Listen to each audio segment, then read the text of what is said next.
안녕하세요. 단계다TV 채널 구독자 여러분, 반갑습니다.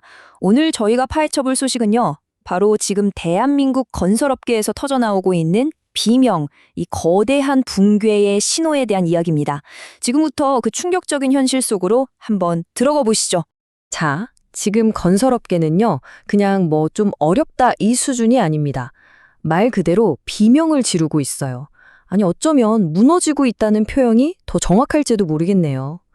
그 시작을 알리는 아주 충격적인 숫자가 하나 있습니다.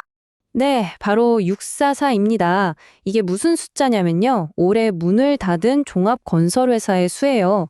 관련 통계를 집계한 이래 역대 최고치라고 합니다. 이걸 날짜로 계산해보면 하루에 거의 2곳 가까운 건설사가 그냥 사라지고 있다는 얘기거든요. 정말 심각한 상황이죠. 부산의 한 건설사 대표님이 남긴 이 한마디가 지금 현장에 얼마나 절박한지를 그냥 그대로 보여주는 것 같아요. 뭐 돈을 남기냐 마냐 이런 걸 따지기 전에 아예 일감 자체가 없다는 처절한 외침인 거죠. 아니, 진행자님, 근데요. 불과 한 1, 2년 전만 해도 분위기가 이렇지는 않았잖아요. 왜 이렇게 갑자기 상황이 나빠진 건가요? 이렇게 순식간에 무너지는 이유가 너무 궁금합니다. 네, 구독자님 정말 중요한 질문을 해주셨어요. 사실 지금 우리가 보고 있는 이 폐업 사태는요, 거대한 빙산의 일각에 불과합니다. 물밑을 들여다보면 트리플 실종이라는 훨씬 더 근본적인 문제가 숨어 있거든요. 이게 뭐냐면 건설 산업의 시작과 중간 그리고 끝이 전부 다 동시에 붕괴하고 있다는 뜻입니다. 이 슬라이드를 한번 보시면 상황이 얼마나 심각한지 한눈에 들어오실 겁니다. 모든 핵심 지표가 지금 파란불, 마이너스예요. 미래 먹거리인 수주는 7.8% 줄었고요. 현재 진행 중인 공사인 착공은 17.4%나 뚝 떨어졌습니다. 근데 더 심각한 건 뭐냐면요. 다 지어서 마무리하는 단계인 준공마저 18.8%나 곤두박질 쳤다는 겁니다. 이건 뭐 산업 전체가 뿌리부터 흔들리고 있다는 명백한 증거라고 할 수 있겠죠. 그래서 전문가들은 지금의 위기가 2008년 글로벌 금융위기 때보다 더 심각하고 그 침체 속도도 훨씬 빠르다고 진단하고 있습니다. 그때는 금융 시스템의 문제였다면 지금은 여러 가지 요인들이 복합적으로 얽혀있는 구조적인 문제라는 거죠. 그 말은 곧 회복하는데 훨씬 더 오랜 시간이 걸릴 수 있다는 무서운 경고이기도 합니다. 아니, 어떻게 수주, 착공, 준공 이 세 가지가 동시에 이렇게까지 와르르 무너질 수가 있는 거죠? 원인이 대체 뭔가요? 네, 바로 그게 핵심입니다. 지금 건설업계는 세 가지 거대한 악재가 한꺼번에 덮친 말 그대로 퍼펙트 스톰을 정통으로 맡고 있거든요. 지금부터 그 위기의 세 가지 얼굴을 하나씩 까보겠습니다. 첫 번째는 바로 부동산 PF 시한폭탄입니다.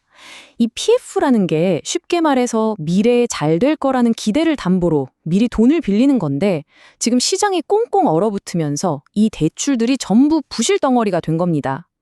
그 부실 규모만 무려 23조 9천억 원에 달하고요.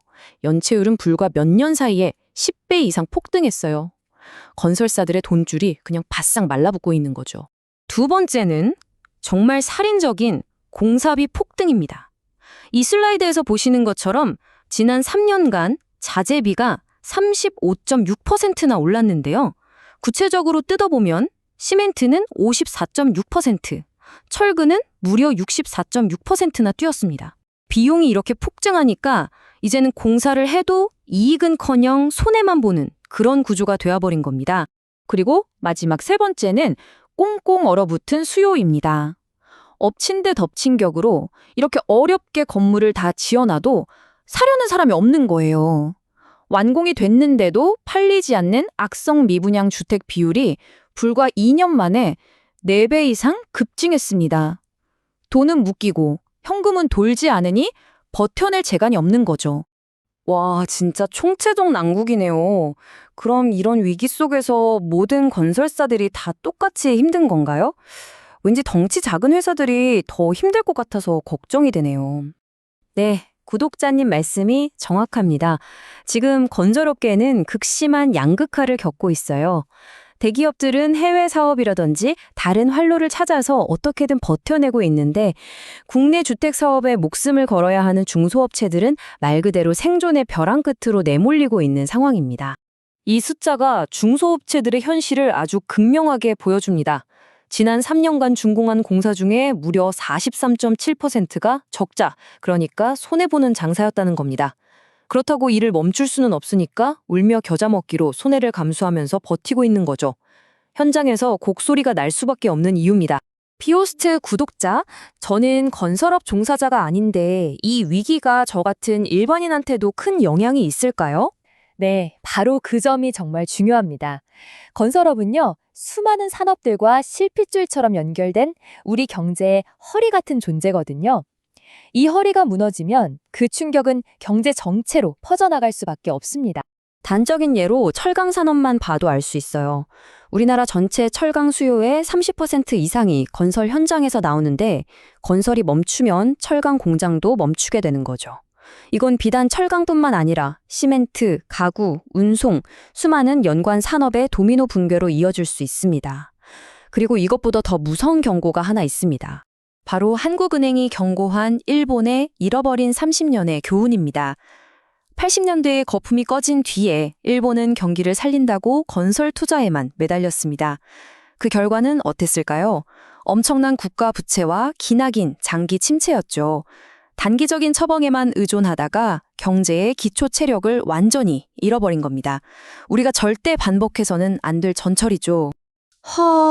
들으면 들을수록 정말 걱정이네요.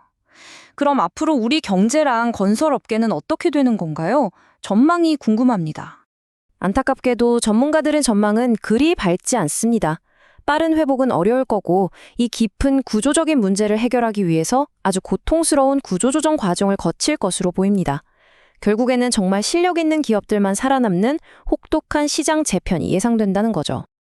그래서 마지막으로 이 질문을 한번 던져봅니다. 지금의 건설업 위기는 그저 잠시 지나가는 경기 침체일까요? 아니면 대한민국 경제의 체질 자체가 바뀌는 거대한 구조 변화의 시작일까요? 오늘 저희의 이야기가 이 질문에 답을 찾는데 작은 실마리가 되었기를 바랍니다. 자, 오늘 저희가 준비한 내용은 여기까지입니다. 좀 복잡하게 얽혀있는 건설업계의 현실을 이해하는데 조금이나마 도움이 되셨나요? 당신의 귀에 다양한 소식과 지식을 쏙쏙 넣어드리는 당기다 TV였습니다. 앞으로도 이렇게 명쾌하고 시원한 분석을 계속 보고 싶으시다면 채널 구독과 좋아요 잊지 말고 꼭 눌러주세요. 감사합니다.